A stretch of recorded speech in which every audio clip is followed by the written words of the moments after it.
All right, let's dive into this week's PortalFuse Weekly Security Update Report, covering February 12th through the 18th. Looks like a pretty busy week, especially for those of us who spend our days neck deep in Microsoft systems. Some interesting CVEs popped up affecting Windows and Microsoft Edge. Plus, we've got that deep dive into secure boot mitigation for CVE 2023-24932. Yeah, it's a pretty packed report this time around. Let's jump right in, shall we? Starting with CVE 2025-21359. It's a Windows kernel security feature bypass vulnerability. Oh, this one's a bit of a curveball, isn't it? It was published on Valentine's Day, February 14th. But then, wouldn't you know it, the Microsoft Security Response Center decided to update their post just a few days later on the 18th, with, of course, some fresh FAQ information. It always keeps us on our toes, doesn't it? Right. It definitely highlights the importance of staying updated, especially with vulnerabilities that can have serious consequences. This one, CVE 2025-21359, well, it lets an authenticated attacker bypass the admin list security feature in the Windows kernel. Whoa, hold on a sec. Adminless bypass. That sounds like it could be a real pain in the neck. Yeah, it definitely has that potential, but the good news is Microsoft has labeled it as important with a CVSS score of 7.8. So it's not hitting that critical level, but it's definitely something we need to address quickly. And especially considering the attack vector is local, meaning an attacker needs at least some level of access to the system. So we're thinking malicious insider or someone who's already managed to sneak their way in. Exactly. And what makes it even trickier is it only needs low privileges, and no user interaction is needed for exploitation, the root cause, improper access control, which falls under CWE 284. So someone with a bit of know-how and limited access could still do some serious damage.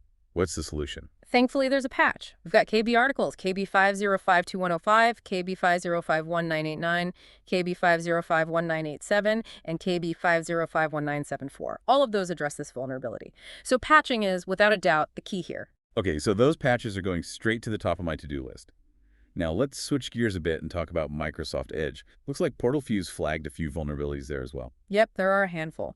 First up, we have CVE 2025-21401, which is specifically an Edge security feature bypass vulnerability. It lets attackers get around those pesky user gesture requirements. So potentially opening the door for all sorts of unauthorized actions. Exactly. But it's worth noting that the CVSS score is 4.5, so lower severity, and it does require user interaction to exploit it.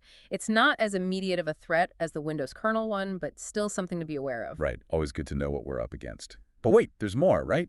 PortalFuse also lists a whole bunch of Chromium vulnerabilities. We're talking CVE 2025-0998, CVE 2025-0997, CVE 2025-0996, and CVE 2025-0995. That's a lot to keep track of. It does seem like a lot, but remember that Edge is now built on Chromium, so any vulnerabilities in Chromium can impact Edge. It's a good reminder that staying on top of browser updates is just as critical as keeping our operating systems patched. Right, because those underlying components can really come back to bite us. So what do these Chromium vulnerabilities actually look like? We're looking at a mix of out-of-bounds memory access, use after free, and even some inappropriate implementation issues within the browser UI. The good news is that all of these are addressed in the latest Edge version, 133.0.3065.69, which was released on February 14th. So if you're still running an older version of Edge, now's definitely the time to update. But where can we find more details on these Chromium CVEs? The release notes from February 13th and 14th basically serve as the KB articles in this instance. They provide a bit more background in the technical specifics. Okay, I'll be sure to check those out. Now let's shift gears again and talk about secure boot mitigation for CVE 2023-24932.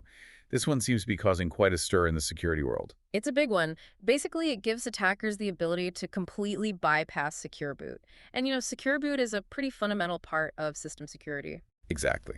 Secure boot is supposed to make sure that only trusted software is running during boot. If that's compromised, it opens a whole can of worms. You got it. And this particular vulnerability, CVE 2023-24932, is tricky because it affects a wide range of systems, even those with secure boot enabled. This PortalFuse report offers some really detailed guidance on mitigating this bypass, specifically for enterprise environments. I was just going to ask about that. Is this something that Microsoft is pushing out automatically? Nope, not at all. Microsoft has clearly stated they have no plans to automatically deploy these mitigations for enterprises. So the responsibility falls on us to make sure we understand and implement these mitigations correctly. What's the game plan? The report outlines 4 key mitigations. First, we need to get that updated certificate, PCA 2023, installed into the Secure Boot database, or as they call it, the DB. Second, got to update the boot manager on all our devices. Third, enable revocation for the older PCA 2 on 11 certificate. And finally, apply that SVN update to the firmware. Okay, so that's a fair bit of work. Let's break it down, starting with the certificate updates. Sure. The certificate updates are all about trust. We need to add the new Windows UEFI CA 2023 certificate to the DB. And at the same time, we need to untrust the Microsoft Windows Production PCA 2011 certificate. So just to clarify, the DB is essentially a list of certificates the firmware uses to verify the legitimacy of bootloaders, right? You got it. By updating that DB, we're telling the system which certificates to trust and which to reject. Okay, that makes sense. But I'm guessing it's not as simple as just adding and removing certificates. What about the firmware side of things? That's where things can get a bit tricky. We need cooperation from the device's firmware for this process to work seamlessly, and there's always a chance of incompatibility. The device firmware might have some defects that prevent the secure boot updates from being applied correctly. We could end up with some brick devices if we're not careful. It is a possibility, which is why PortalFuse really hammers home the importance of testing before you go deploying these mitigations across the board. They suggest testing at least one of each device type in your organization, just to catch any firmware issues early on. That seems like a smart approach. So what happens if we do find some firmware issues during testing?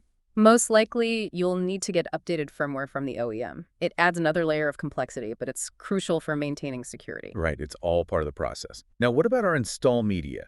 Will this impact how we deploy Windows going forward? Absolutely. Applying those last two mitigations, the revocation and the SVN update, will actually make your existing Windows install media unbootable. You'll need to update the media with the new PCA 2023 signed boot manager before you can use it on devices with these mitigations applied. So it's essentially setting a new baseline for our deployments, yet another thing to factor in. Anything else we need to be aware of with these certificates? Yeah, there's one crucial detail.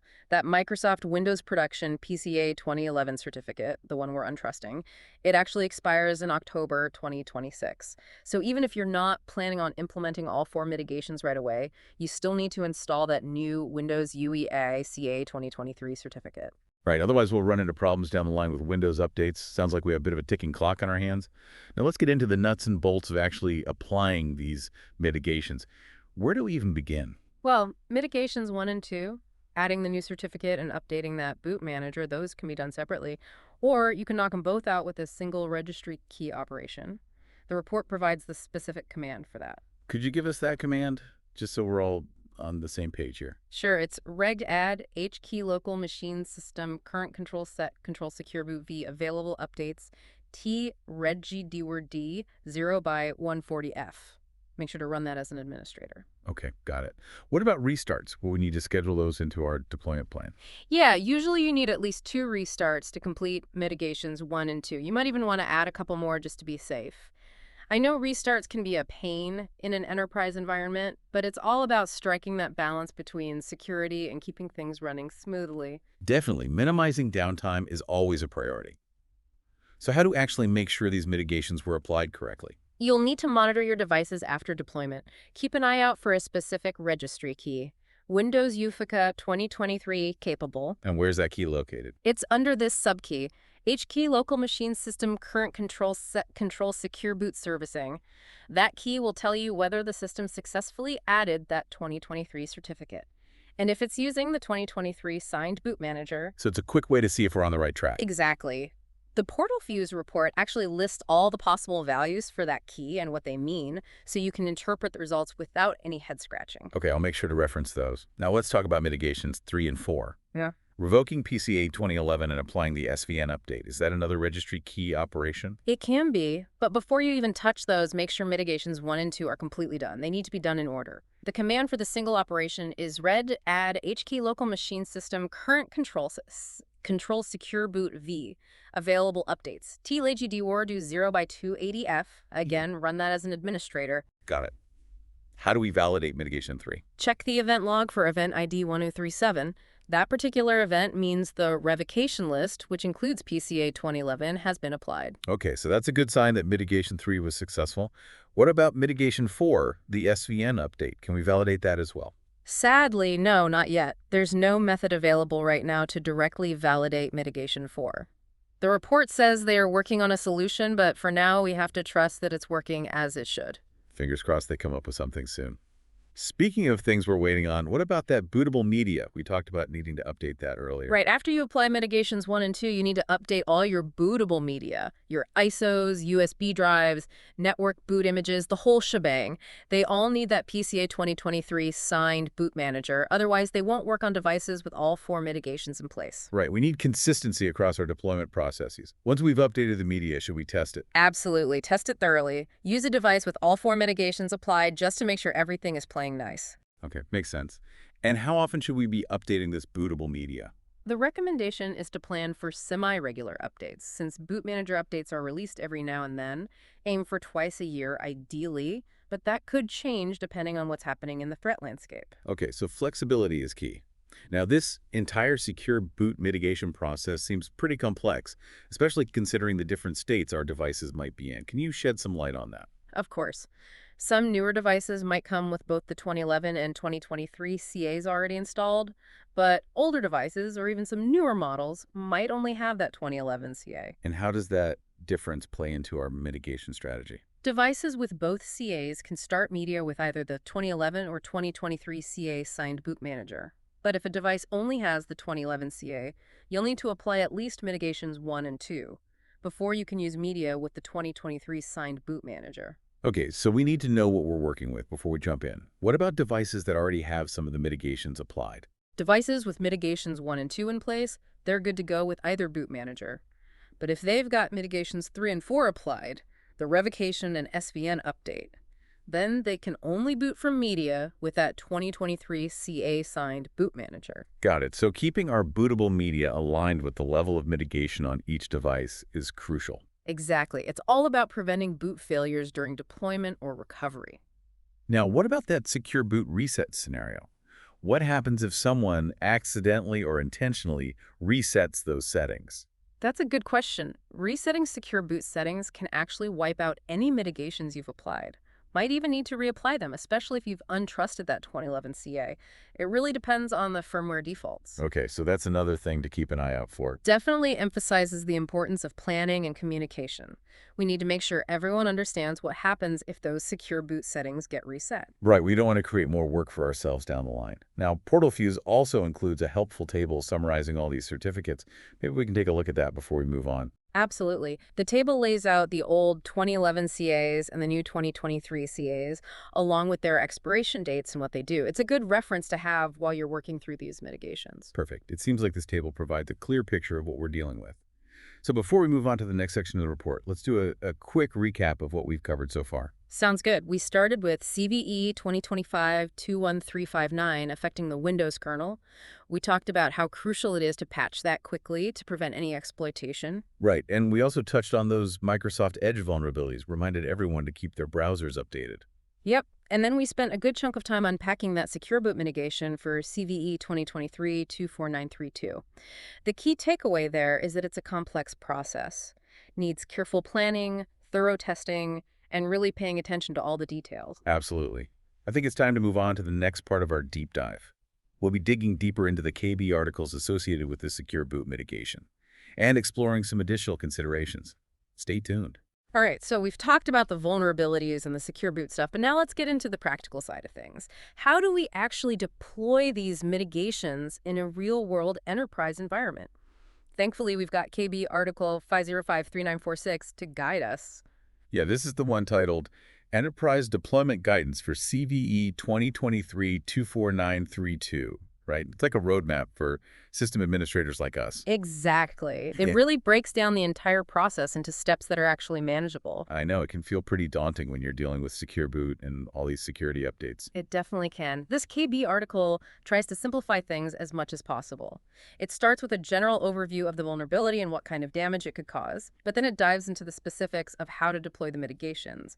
Clear instructions and some really helpful insights. So where do we even begin with this roadmap? What's the first step in tackling the secure boot mitigation? Well, the KB article really emphasizes understanding the risks before you jump into implementation. It highlights things like potential firmware issues, the impact on install media, and that looming expiration of the Microsoft Windows Production PCA 2011 certificate in 2026. Okay, so it's like a reminder to be proactive, not reactive when it comes to security. Exactly. It's all about assessing your environment, figuring out what challenges you might face, and then developing a plan that minimizes disruptions while still keeping your system secure. That makes sense. So once we've done our due diligence and we understand the risks, what's next? How do we actually start applying these mitigations? The KB article gets into that as well. It goes over those 4 key mitigations again and provides detailed guidance on each one, even includes those specific registry key commands we talked about. So trying to be a one-stop shop for everything we need to know. Pretty much. It even has troubleshooting tips and links to other relevant resources.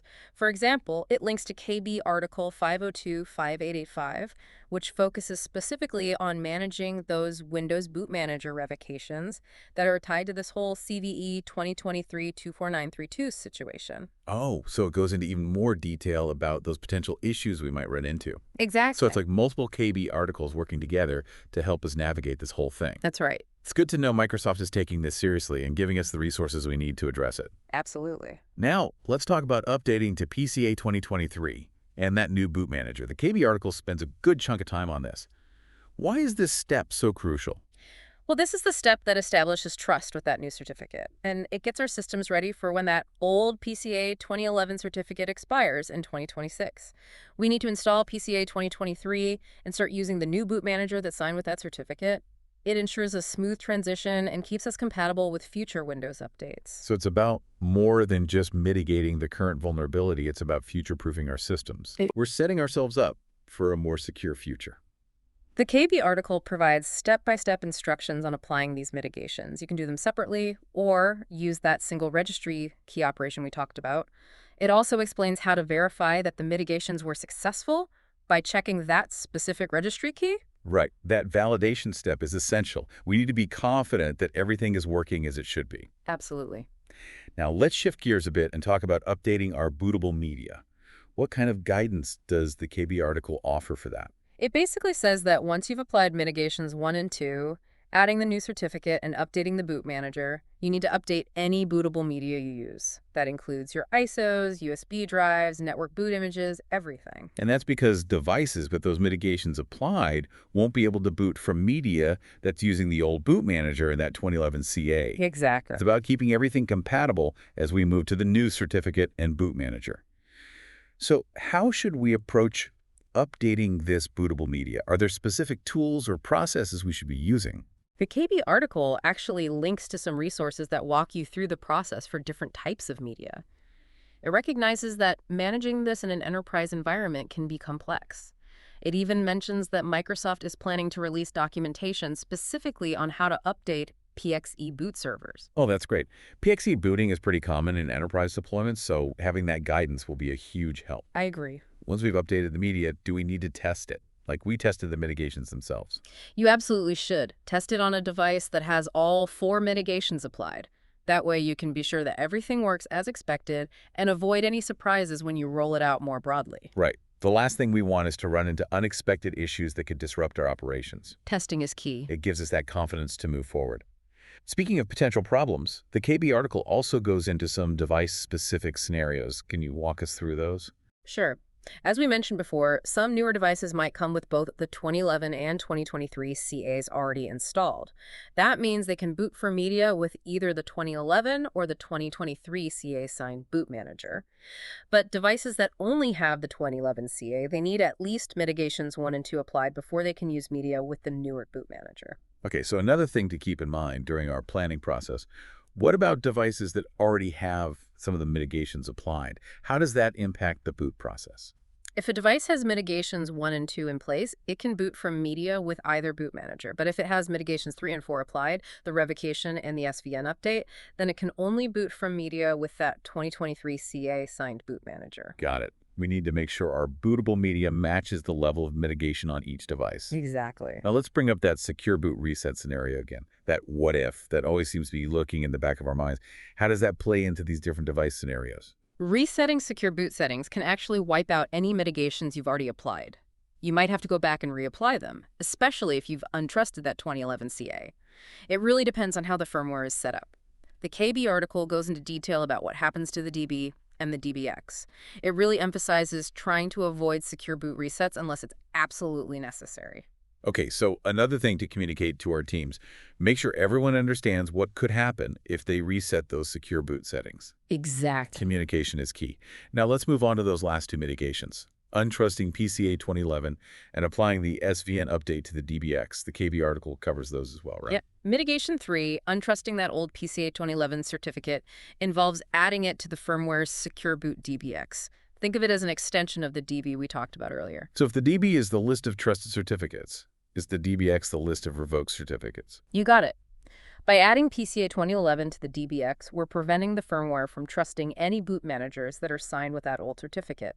Helps reduce the risk of an attacker using a compromised or outdated boot manager to bypass secure boot. And mitigation 4, the SVN update, works in conjunction with this. Precisely. Mitigation 4 applies the secure version number, or SVN, update to that DBX. The SVN is like a mechanism that prevents rollback attacks. When a new boot manager comes out, it has a higher SVN. By updating the SVN in the DBX, we're making sure that only boot managers with a specific version number or higher can run. Prevents attackers from rolling back to an older, more vulnerable version. Okay, so these last two mitigations are all about reinforcing the integrity of the boot process, making it much harder for attackers to exploit those weaknesses in older boot managers. Exactly. They're essential for a strong and resilient secure boot implementation. And the KB article gives us the steps to implement these mitigations. It does. It explains how to apply mitigations 3 and 4, either separately or using a single registry key operation. And it tells you how to validate that mitigation 3 was successful, either by checking the event log or using a PowerShell command. What about validating mitigation 4, the SVN update? Is there a way to do that yet? Unfortunately, not yet. There's no specific method to directly validate mitigation 4 at the moment. The KB article says they're working on a solution. For now, we just have to trust that it's working. Hopefully they come up with something soon. We've gone through a lot with KB article 50533946. It seems like it's a really comprehensive resource for deploying these secure boot mitigations. Before we wrap up this section, is there anything else you think is important to highlight? Yeah, there are a couple of good references that system administrators should be aware of. The KB article links to CVE 2023-24932 itself, provides more context on the vulnerability we're trying to mitigate. Always good to have that primary source for reference. What else is there? It also links to those two other KB articles we mentioned, 502-5885, which is all about managing those Windows Boot Manager revocations, and 501-6061, which explains the Secure Boot DB and DBX variable update events. These can be really helpful if you run into any issues during the mitigation process. Okay, so we've got plenty of information to work with. Sounds like we're well equipped to handle this secure boot mitigation. It does seem that way. Microsoft has given us the tools and guidance we need. Now it's up to us to put it all into practice. Definitely. And before we move on to the last part of our deep dive, I just want to emphasize how important these mitigations are. Agreed. This vulnerability, CVE 2023-24932, is a serious threat. It lets attackers bypass secure boot entirely, potentially opening the door to malware, unauthorized access, all sorts of bad stuff. We can't ignore these mitigations. Absolutely. We need to get these mitigations in place as soon as possible. Yeah. The sooner the better. By following the guidance in these KB articles, testing every step, and communicating effectively within our organizations, we can significantly reduce the risk of this vulnerability being exploited. Well said. Now, I think it's time to move on to the final part of this episode. We'll talk about some additional considerations of best practices for dealing with secure boot vulnerabilities. And then we'll wrap up our deep dive into this PortalFuse report. Sounds good to me. And we're back for the final part of our deep dive into the PortalFuse Weekly Security Update Report. We've covered a lot, from those specific CVEs to the ins and outs of mitigating CVE 2023-24932. We even dug into KB article 5053946, which lays out all that enterprise deployment guidance. But now, let's take a step back. Look at the bigger picture. Yeah, it's easy to get lost in the weeds when you're dealing with something as complex as secure boot. Gotta keep that perspective. Think strategically about how all this fits into our overall security posture. Absolutely. So for our fellow system administrators out there, what are some key takeaways from all of this? Well, first and foremost, stay informed. The threat landscape is constantly changing. New vulnerabilities pop up all the time. We got to stay ahead of the curve, keep up with security updates, industry news, all that good stuff. So it's not a one-and-done thing, right? Yeah. We need to be constantly learning, adapting. Exactly. Complacency is a recipe for disaster when it comes to security. Okay, staying informed is key. What else should system administrators be focusing on? Patching, patching, patching. It's our first line of defense. And I'm not just talking about Windows either. We need to be diligent about updating all our software. Applications, utilities, everything. Vulnerabilities can hide anywhere. And attackers are always looking for that weak spot. It's all connected, right? Yeah, Can't afford to neglect any part of our systems. precisely. And remember those edge vulnerabilities that came from Chromium. That highlights the importance of understanding the dependencies within our software stack. Underlying components can create those unexpected attack surfaces. So a holistic approach to security is essential. Absolutely, patching is the foundation, but we need to think bigger. Secure boot is a great example. It's a powerful mechanism, but it's not foolproof. Attackers are always probing for weaknesses, so we need to be proactive. Sure. Implement those latest mitigations, harden our systems. Right. It goes beyond just applying patches. We need to understand how these security mechanisms work, where they might be vulnerable, and what we can do to strengthen them. It's about developing that deeper understanding of security principles. Don't just blindly follow the steps in a KB article. Understand why you're doing it. I like that. Moving from reactive to proactive, a knowledge-driven approach to security. Exactly. Security should be ingrained in everything we do. It takes ongoing learning, testing, adapting. Sounds like a shift in mindset, not just a change in procedures. You got it. Security is a journey, not a destination. Continuous improvement, learning, adapting. And it's a journey we need to take together. Share knowledge, collaborate, support each other. Well said. On that note, I think it's time to wrap up this episode of The Deep Dive. We covered a lot: specific vulnerabilities, in-depth mitigation strategies, the whole 9 yards. It was a deep dive, for sure. Hopefully our listeners are feeling more informed, ready to tackle these challenges head on. Definitely. Now, before we sign off, I want to leave our listeners with something to think about. Considering all the complexities of secure boot, those potential firmware issues, and the ever-changing threat landscape, how can we, as system administrators, best prepare for what's coming next? How can we ensure smooth updates across all those different enterprise environments? That's a great question, and it's not an easy one to answer. But I think it starts with that mindset of continuous learning. Build strong relationships with OEMs and security vendors.